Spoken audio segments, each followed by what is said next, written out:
Hey everybody, welcome to Pages, Pictures, and Panels. I'm your host, Till the End, with my co-host, Roach Boy Red. Hey, yo. So, Red, here we are Monday. A lot of news coming out of the Marvel camps and the DC camps. What do you got for us? Oh, man. We've been hearing nonstop rumors and leaks and this and that about Doctor Strange and the Multiverse of Madness. So I figure today we can dive into some of those rumors and see what we all think about that. Absolutely. All right, so it's pretty much confirmed at this point, but not confirmed, that Professor Xavier is going to be in Multiverse of Madness. And that always begs the question of mutants, but also the Illuminati, because Doctor Strange is one of the biggest, most important members of the Illuminati. We've heard a lot of rumors of different members popping up throughout, similar to how they're setting up the Young Avengers, Right. Namor for Black Panther and Reed from the Fantastic Four. The mutant introduction brings in Professor Xavier. And we've even been hearing rumors about Tom Cruise Iron Man coming up in Multiverse. So they definitely are planting the seeds for it all. So I think Professor Xavier would definitely be the perfect introduction. He's the head of the X-Men. He's a founding member of the Illuminati. He's definitely one of the most powerful mutants we've ever seen.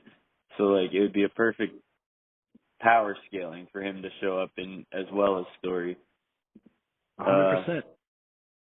And if that's the case, I personally think it would be a better idea to bring in James McAvoy, but Patrick Stewart, actually, let's get into this.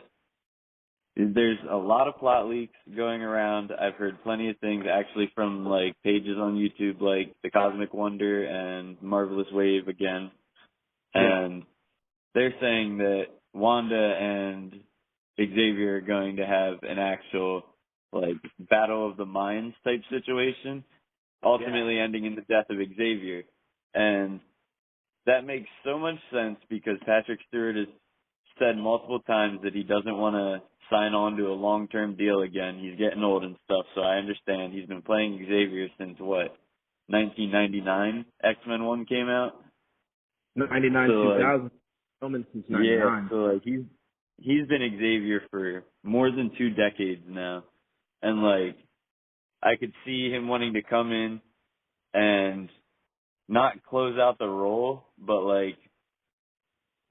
close out those films almost, not just his character like he did in Logan. I felt like Logan was a great end to his character. It was heartbreaking, it was heartfelt, and it showed the connections he had with his students, quote unquote Wolverine, until the bitter end essentially. But him getting popped in from a different universe would be perfect setup for them to go find our universe's Xavier. If he's this powerful of a mutant and this important to their group that they're hopefully going to form throughout this movie, it would be I think it would be a perfect segue into actually finding the mutants and maybe even just finding out that they were hiding the whole time. Not even them needing pulled in through the multiverse. Mutants have been shunned in Marvel Comics since their creation. And it would make sense, if they introduced them as a group who hasn't been discovered by the general public yet. And in a world of superheroes, it would be cool to see a group that comes out as a superhero group and gets shunned for being freaks, essentially. I can wholeheartedly agree with that. I'm actually excited to see Kevin Feige's representations of guys like Magneto and Nightcrawler. Logan, I'm not too worried about because it's such an iconic portrayal. I don't see them not drawing from what we've already saw. It would be, to me, detrimental to the brand if they didn't. And Kevin Feige also has a history of making these characters that weren't too comic accurate in the beginning, in their movies. He brings them into the MCU, and then they are right off the page characters. So I think whatever he does with Wolverine, I trust full-heartedly that it's going to be a great actor and we're going to finally see a Wolverine costume, and that's so exciting to me. Yeah, I think we get hunched over Wolverine too. Yep, I would love it. I want him to be like a feral animal because Hugh Jackman was he was a great Wolverine, but they focused a lot on the Jean Grey Scott love triangle thing, and that always takes Wolverine out of his element as this berserker character. Yeah. Yeah, I can agree there. I can definitely agree. I think X-Men has high hopes in the MCU. I think not just this movie, but I think they're going to start sprinkling stuff in throughout the Disney Plus shows, a little bit of references here and there. And I think by this time next year, we are fully into X-Men season. They're here. We're seeing familiar faces. We might even have X-Men 97 cartoon. X-Men 97's coming back, man. That is going to be amazing. I hope it feels the same. And if it's successful, I would love to see a sixth season of Spider-Man. I would enjoy that very much, but I just don't see it happening. I wish so much. I've prayed since I was 8 years old. Please, Lord, put this show back in my life. So if it's answered this year, I will be a happy lad. Agreed. But not just the X-Men, but potentially also members of the Fantastic Four showing up in Multiverse. We've heard a lot of rumors of the original cast, mostly Ian Gifford as Reed Richards. But I would honestly love to see if Chris Evans walks on screen, comes through a portal, through a fucking dimensional crack, whatever. He walks on, and you're like, oh my God, Captain America's back. And then all he says is flame on, and he burns through his clothes, and it's the Fantastic Four uniform. And the entire theater erupts in joyous uproar. Absolutely fucking erupts, because if there's one character that he's played perfectly, it's not Captain America. As great as his portrayal is, he is the absolute perfect Johnny Storm. After rewatching those movies, he is the most arrogant, childish douche the entire time. Like, in Rise of the Silver Surfer, Alicia fucking pretty much tells him that he's a piece of shit and nobody likes him because he's always a dick to the Thing. And he's just like, I'm funny. And then just walks the fuck away. Like, he didn't give a shit that she just said that he was a shitty person. And, like, that's the level of arrogant, self-absorbed behavior that we need from Johnny Storm. And he did it perfectly. He looked the part, and that would be such a shocking moment in the theater. As much as I would love a Cap return, a Johnny Storm return would be almost just as gratifying. To take it in a darker role, what about Deadpool and Daredevil? I heard they're going to pop up too. I heard recently actually, not anywhere like necessarily resource or not anywhere substantial, but throughout like the YouTube rumor mills and stuff, I've heard a lot about Affleck coming back for a brief Daredevil role, which he was definitely not one of the better parts of that movie, so I could live without it, but at the same time, it would be cool still just to see what like the Marvel Studios executives do with these characters. And Deadpool, I think there's so many perfect ways you could bring him through. He can break the fourth wall himself. So like, who's to say there's not just like a 3-minute clip in the fucking movie where a portal breaks through and then you see that it's not America or Wanda or Strange creating this portal. It's Deadpool breaking through himself, and he just fucking like makes his little entrance and then takes off into the fucking MCU. Like, just free to be whatever he wants. Exactly. And I've also been thinking a lot lately. You know the comic series Deadpool Kills the Marvel Universe? I actually have not experienced that. Oh, yeah, it's like a side universe storyline where Deadpool pretty much goes through and like assassinates every different hero. Like, he kills the Hawk and shit in it. But wow. Yeah, but I saw someone. It's not a rumor or anything. It's just an idea someone posted. It would make so much sense if they did a Deadpool Kills the Fox universe. And he just murders all of them? Goes around, he fucking cuts down the Fantastic Four, he cuts down Daredevil, cuts down the X-Men, and, like, it would be a pretty brutal end for those universes, but it would be such a fitting end to push Deadpool if they want him to get one last push in the Foxverse before he goes over to Disney. I just want to see him have a cool, like, Hawkeye matchup. I think him and Hawkeye on screen would be very entertaining. Or him and fucking Bullseye. That would honestly be, like, almost like a mirror match, except for Bullseye not having the ability to heal. Very interesting matchup indeed.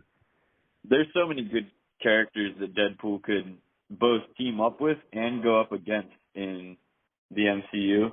And honestly, if he comes over, I pray to God, whatever God there might be out there, that he brings Domino and Cable with him. That would be awesome. Josh Brolin's already Thanos in the MCU, but he's also a big CGI'd purple man, so they could bring him in and he could do the role, and no one would ever bat an eye if they didn't know who Josh Brolin was. And Domino was, like, one of the brightest spots of Deadpool 2. Her character is so dreadful in the comics to me, and that's hard for me to say even, because I'm a huge X-Force fan. That's, like, the first comic I ever collected as a kid. But she was always around, and she was, like, a half-assed version of Mystique almost. And she just, like, played that character role. She was just a backstabbing, sometimes a hero, sometimes a villain character. And it got so tiresome. But, like, I definitely feel like Deadpool 2 reinvigorated her as a whole. That was pretty perfect. Like, I liked her as Domino as much as I liked Gal Gadot as Wonder Woman. Big statement. Yeah, like, she was definitely a great comparable character to her comic counterpart. And Cable, well, Josh Brolin's Cable might as well have legitimately jumped out of the books. He was spot on. It was insane. I want him to bring his friend with him, the one with the glasses, the funny one. Oh, man. Like, and the cabbie. I wouldn't. Wait, what's up? And the cabbie, his cab driver. Yes, fucking Dopender. Yeah, just no Negasonic Teenage Warhead. Yeah, she was kind of dreadful. And, like, in the comics, she's completely different. Like, she's not this, like, cute fucking teenage angst character. She is like a legit, looks like a swamp monster, lives in the sewers type bitch. Like, I'm pretty sure she's a Morlock in the comics, which are the sewer-based subterranean mutants. And, like, I don't know why they chose her as the character. Like, they could have chose anyone else and it would have fit the role the same, but instead they chose this weird character and then completely changed her. But, yeah, I was not a fan of her. But Colossus, if we get a Colossus in the MCU, I hope he looks and is voiced the same. Like, I don't know who his actor is who portrays him, but absolutely spot on. Yeah, man, I'm hoping all the great parts of Deadpool make it their way over to the MCU. I mean, really, only how many months left? Like a little under 5. Till what? Doctor Strange? Mhm. Oh yeah, man. May 6th. Oh man. So it's coming up. It's fast approaching, and just this list of people keeps getting bigger. We haven't even covered like half of the list of rumored people yet. That's what's crazy. Like, I guess we can clump a few in together now. Mephisto or Chthon the Elder God, being who wrote the Darkhold and WandaVision. Those are always an option, and I hate anyone who mocks people who always scream Mephisto in the MCU, because WandaVision did set up Mephisto, no matter what anyone says. It laid the comic groundwork for that character. Just because he wasn't revealed doesn't mean he couldn't be coming at any point. In the comics, he is kind of pulling Thanos' strings during the Infinity Gauntlet story. So, like, they could retcon it so that Mephisto's been around for years. And, like, yeah, I would love to see him. And I know since he's such a devil symbol or a demonic symbol, they might end up changing him to combine him with Chthon, which would be okay with me.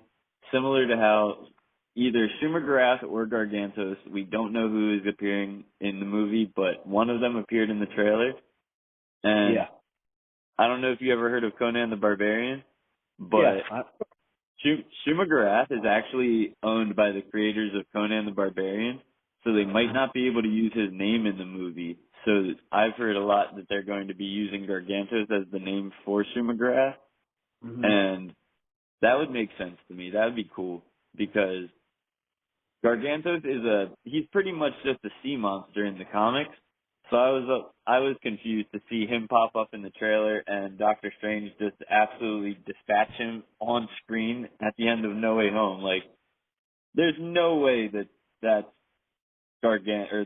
Shumagrath. So, like, I'm confused to see why Gargantos would be even in Doctor Strange. That's going to be, like, either Illuminati Namor ties. Yet again, that'd be awesome if at the beginning of the movie, Christine's wedding gets interrupted, they go outside, fight this Gargantos, and then the one who actually shows up and beats this thing would be Namor. Yeah, and that's how we get Namor.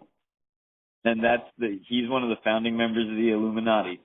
So, like, it would be a perfect way. He shows up, he stops that, he introduces himself, and then he pretty much tells Doctor Strange that, like, me and my group need to talk to you. And then, boom, Doctor Strange goes to meet with the Illuminati, walks in the room, meets Professor Xavier, and the other rumored character that doesn't have I don't think the character would work in his own title because TV has proven this, Black Bolt, the Inhuman.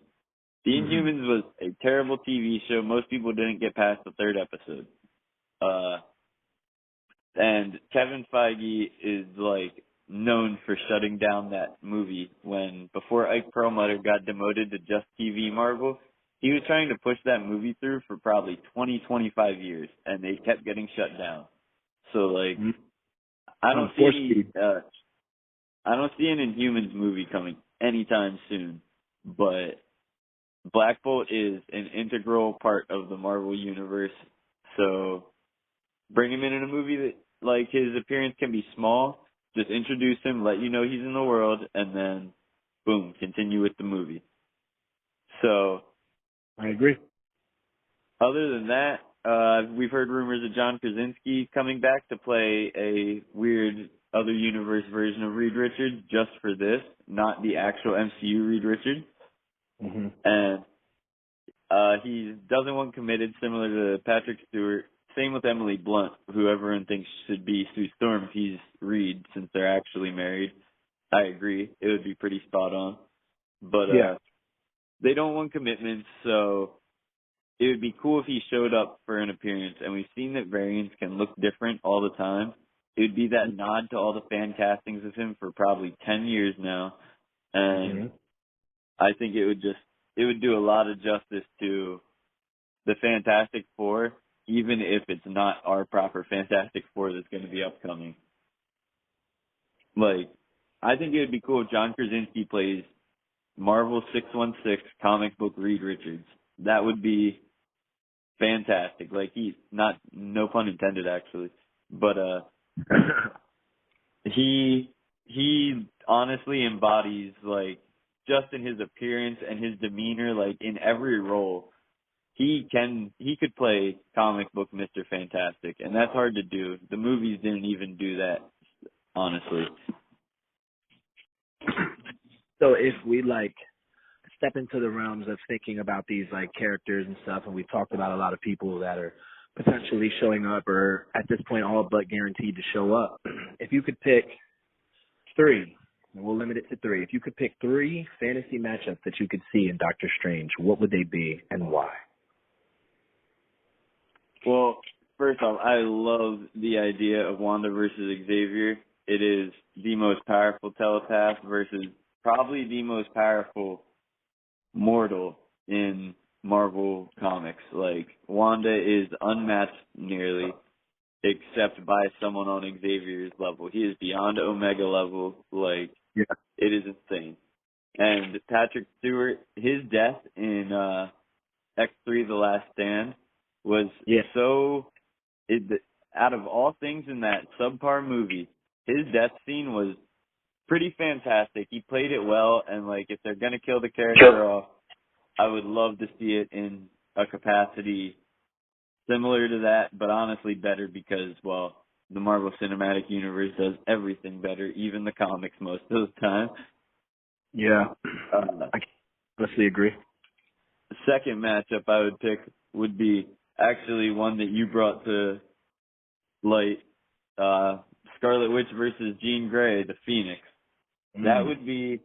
That's a question that's been asked for years and years and years in comics, and we need an answer. And since they're both Nexus beings, they are a multiversal constant in the comics to the MCU. They are the same entity throughout the multiverse. So, like, if it's settled in the MCU, it's settled in the comics and vice versa. Like, their power doesn't change based on what universe they're from. They are that powerful. So that would be crazy. And I'm hyped to see, we didn't get the fight between Strange and Mordo in Doctor Strange 1. I am ready for that matchup because during their training sessions, Mordo fucked Strange up. So, like, we know that he's better trained physically, but, like, it'll be cool to see his physical prowess combat against Strange's overwhelming magic, because he has gotten so much stronger since Doctor Strange 1. I believe that. I wonder if that's the same Mordo, too. That's what I'm wondering. Like, it's been years, and if he didn't get snapped away, like, we all know how long it takes to grow dreadlocks. So, like, his shits are long. He had to have had that 5 years during the blip to grow them shits out. And if not, I could see it being one from one of the two alternate Doctor Stranges, at least, that we've seen universes. Yeah. Or who's to say, he might be a member of the Illuminati. Like, we don't have Black Panther anymore, so they're gonna have to change up the Illuminati's formation. We don't have Iron Man, we don't have Black Panther, and we don't have Cap. And Sam, if he was Captain America, I think would not walk away from the Illuminati like Steve would. And that's such a big story point for the group that, like, they're going to have to find replacements somewhere. So in the midst of talking about these matches stuff, you mind if I give you my three? Yeah. Actually, I was just about to ask. I wonder what it would look like seeing Doctor Strange walk through one of his portals that are just these portals that are appearing, because that's how I'm picturing it, portals that are appearing without him opening them. And he walks through the X-Mansion and gets attacked. I'd like to see Doctor Strange versus the X-Men. Like, I could just see Cyclops throwing the beams at Strange and he's blocking them with his shields and shit like that. It would just look insane. Or just imagine him popping out of the portal at the mansion and Hugh Jackman runs up on him. Boy, talk about a fucking audience fucking erupting. That would legit set the universe on fire. Yep, and it's literally like from the end of Days of Future Past, like that X-Mansion where everybody's back and. Yep, that would be amazing. Absolutely. I'd like to see that. I would like to see Hulk versus Hulk. I'd like to see that. And when I say that, I mean either Eric Bana or Edward Norton. Norton seems a lot more likely than Bana. Definitely. For sure. And But also, Ed Norton was a recast, and Eric Bana wasn't. So Eric Bana technically would still exist, while Ed Norton's events just happened to Mark Ruffalo. So it got to be bad. I could see Eric Bana, and, like, his Hulk didn't look bad. It was just dated by the CGI, so it would be cool to see him pop back up with a good Hulk form. It's my favorite Hulk movie, storyline-wise. I mean, I know that I know it wasn't the best movie, but like it just kept me hooked more. Like the other one was just at times predictable. Marvel was still committed. I feel like the new Hulk, the Ed Norton Hulk was boring as all hell, and I feel like if it was done right, the Ang Lee Hulk would have been definitely the best quality Hulk movie because the story and everything was good. It just got real played out, and like the movie felt out of order sometimes. Mm-hmm. But like other than that, the dog scene is cool. The stuff with his dad was really cool. That was actually explored in the movie years before it was done in the comics properly. Like, it's been explored in the comics, but it was always some horse shit. And it took till, like, 2008, 2009 for them to, like, actually explore that heavily. And, yeah, so, like, the movie definitely innovated a lot of Hawk shit. And the fucking Gamma Dogs were actually, they were like a one-issue thing in the comics, and then after that movie came out, they brought them back for a movie spin-off comic, and then they appeared in like 2 other issues of the Hawk afterwards. Well, outside of like Hulk, and just to give my opinion on that fight, I think that Eric Bana's Hulk would beat Ruffalo. Just in my personal opinion, he was way more pissed off and angry and just uncontrollable. I think he would whip his ass. And if we're seeing Infinity War Endgame Hawk, he was so weak compared to any other version of the Hawk I've ever seen. Absolutely underpowered, man. Also, I want to give a disclaimer to the listener. If you've been listening, and my mouth sounds funny, I've been over here making mouth love to a bunch of food the entire time. So I apologize if this just sounds insane, but I'm going to keep it up, damn it, because it's yummy. But anyway, moving forward, matchup number 3. Matchup. Say it again. Oh, I was just saying your third matchup. Oh, yeah. Third matchup. Honestly, I would like to see Daredevil, the Ben Affleck Daredevil. I'd like to see him show up and be shown to be in the same universe as Tobey Maguire's Spider-Man. That's what I would like to have. Awesome. Or I would take him in the same universe as the Fox Fantastic Four, the originals.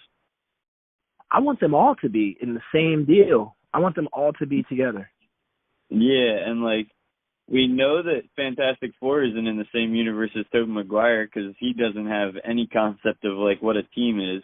And I can't imagine the Baxter Building is right up the street from like everything in Peter Parker's life, and he would have never heard of the Fantastic Four.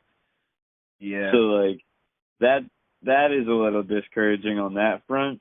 But like the Fantastic Four movie just ignores it. It doesn't say whether or not shit exists.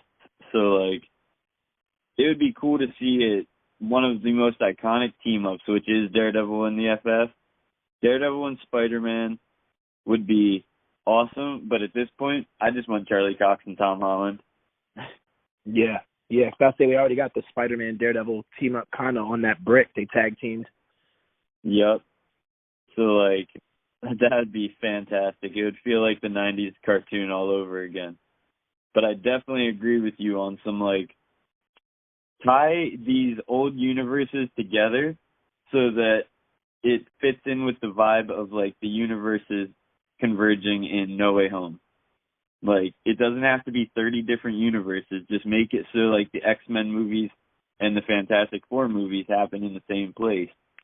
Or Daredevil happens in the same universe as those movies. But his shit's always limited to Hell's Kitchen, so you would never see him in an X-Men movie where they're fighting at the Statue of Liberty.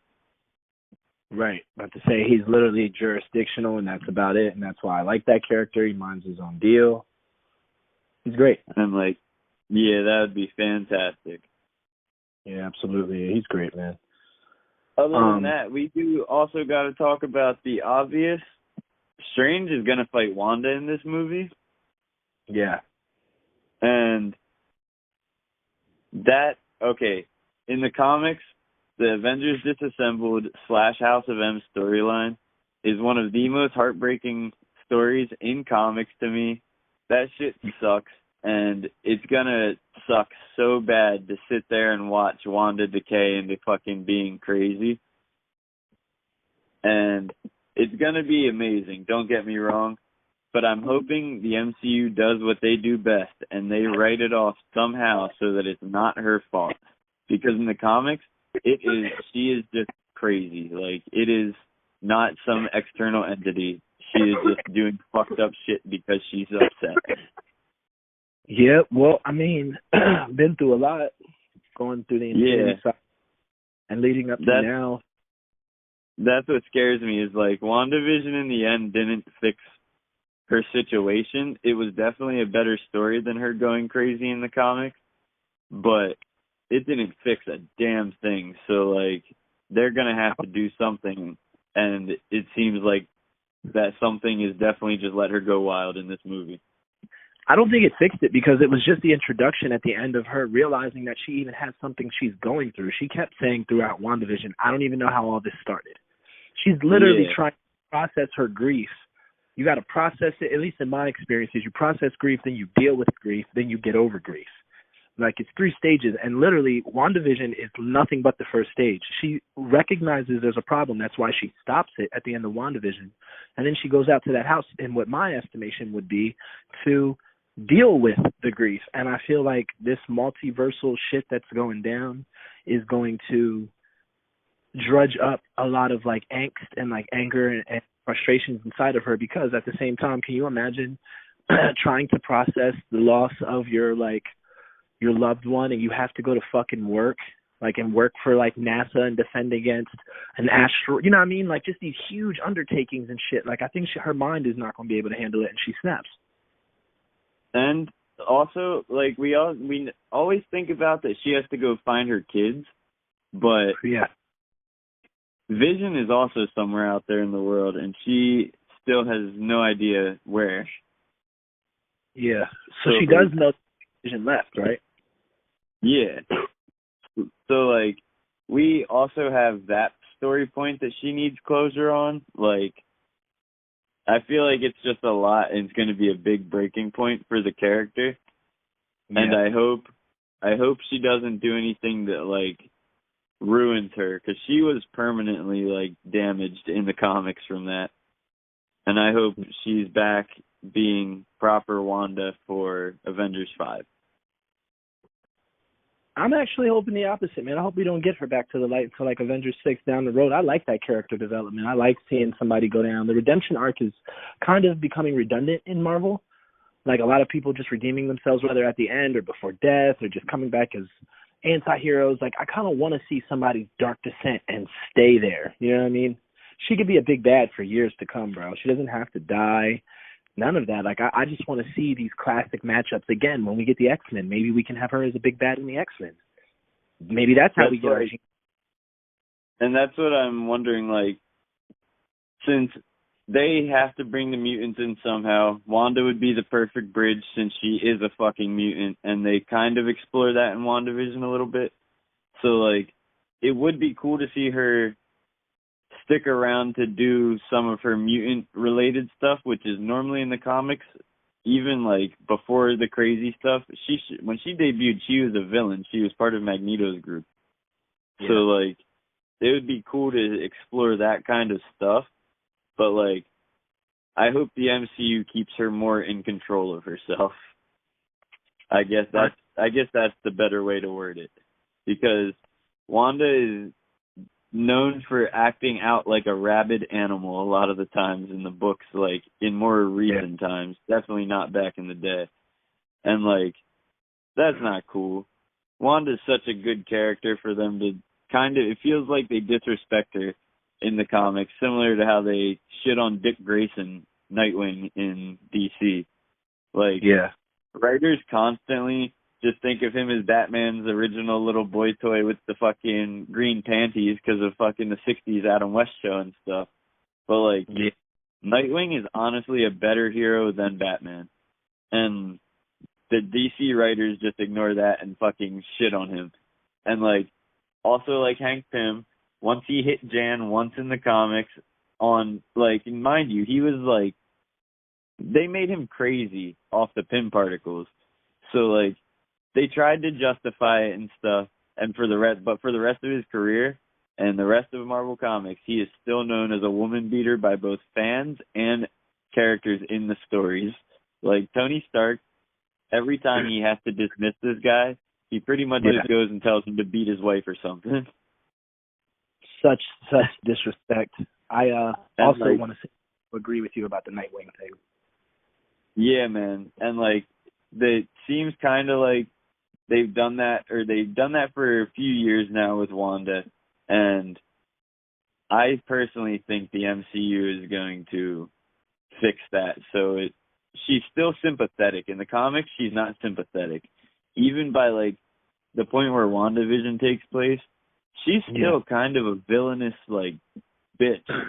So like they've already done a better job so far at this point in her story, and I can't wait to see what they do further. I'm always excited to see what Kevin Feige and his team come up with, because any comic story that has had a questionable writing or outcome for me in the books is honestly like completely 180 flipped in the MCU. Like Civil War in the comics, it ends with Cap dying and Iron Man being a cosmic level asshole. Spider-Man's life is ruined, and it's just a lot of bad shit came from that. And the movie, nope, the movie fixed everything. Captain America won.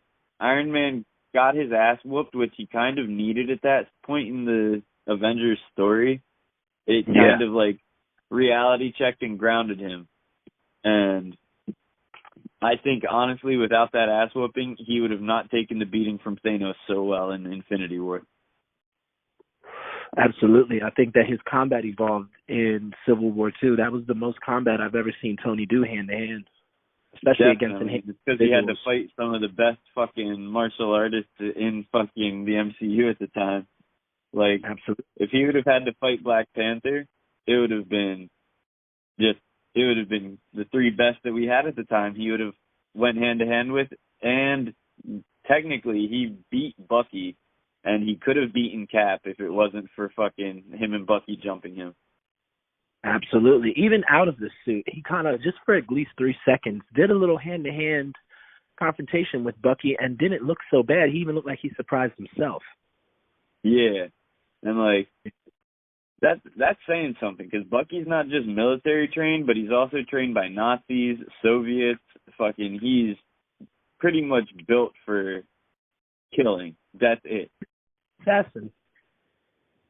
So, like, yeah, Tony Stark definitely, the MCU and Civil War made his character, it was a very redeeming thing, because Civil War was happening, like, right as the Iron Man movie was coming out, the first one. So, like, me and my dad, who both read comics at the time, we were like, man, they bring an Iron Man movie out once this guy's a fucking legit scumbag, shitty friend, bad hero, borderline villain. At one point, he gets so bad that Norman Osborn has to take over for him at Stark Industries as the head. And, like, that's saying something, man. But, and then Iron Man 1 comes out, and Robert Downey is the perfect, like, mid-'80s, early '90s Tony Stark, which is, in my opinion, the pinnacle of Iron Man as a character. And this is the most charming one. Yeah, exactly. Like, and that's what Tony Stark's supposed to be, not the asshole government dog that he ends up being in the comics and for a little bit in the MCU. But they fixed that by throwing him into space in Infinity War. Yeah. But yeah. So like, it got pretty shitty in the comics, and the movie fixed all that. WandaVision fixed a lot of that issue. The one thing they didn't do worse than the comics is Age of Ultron. That was one of the most crippling stories in terms of, like, the Avengers team. That story fucking beat down the entire team throughout it was a long-winded story. I'm pretty sure it went for over a year or two in comics, and it was just Ultron gaining and gaining. It felt like the What If last 2 episodes. So, yeah, the Age of Ultron movie wasn't as good, but the What If episodes also, I feel, redeemed that. Yeah. So, as a whole, the MCU has definitely done the deed for us. And as we found out with No Way Home, Doctor Strange is probably going to be a fantastic time. And based on how they sprinkled in Tobey Maguire and Andrew Garfield, they are doing seamless, like, not even cameos. They're seamlessly adding these characters to the multiverse, and it's beautiful. Like, Tobey Maguire and Andrew Garfield were actual support characters in that movie, not just a cameo appearance. And that was the most surprising thing for me, honestly. I expected them to show up at the final fight, and that'd be it. So here's hoping they, like, actually expand this all and don't Ralph Boner us again. Wholeheartedly agreed. And that brings me to what was supposed to be our final segment, but I just realized, and this is for our listeners, we've actually hit our 30-minute mark. So I'm going to leave it up to my co-host if we dive into the Flash or we save it for next time. We can definitely save that for next time. We can cover that, Batgirl. We can cover any, like, weird rumors that we've heard about the Flash movie, including, like, Wonder Woman and stuff being involved. So, yeah, I'm definitely down for that.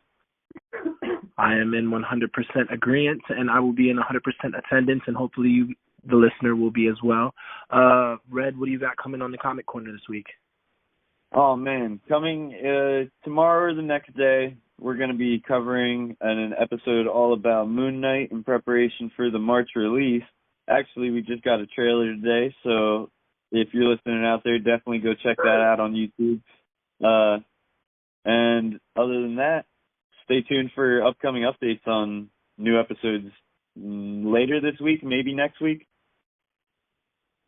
And that has been Pages, Pictures, and Panels. I am your host, till the end, with my co-host, Roach Boy Red. See you guys later. Peace.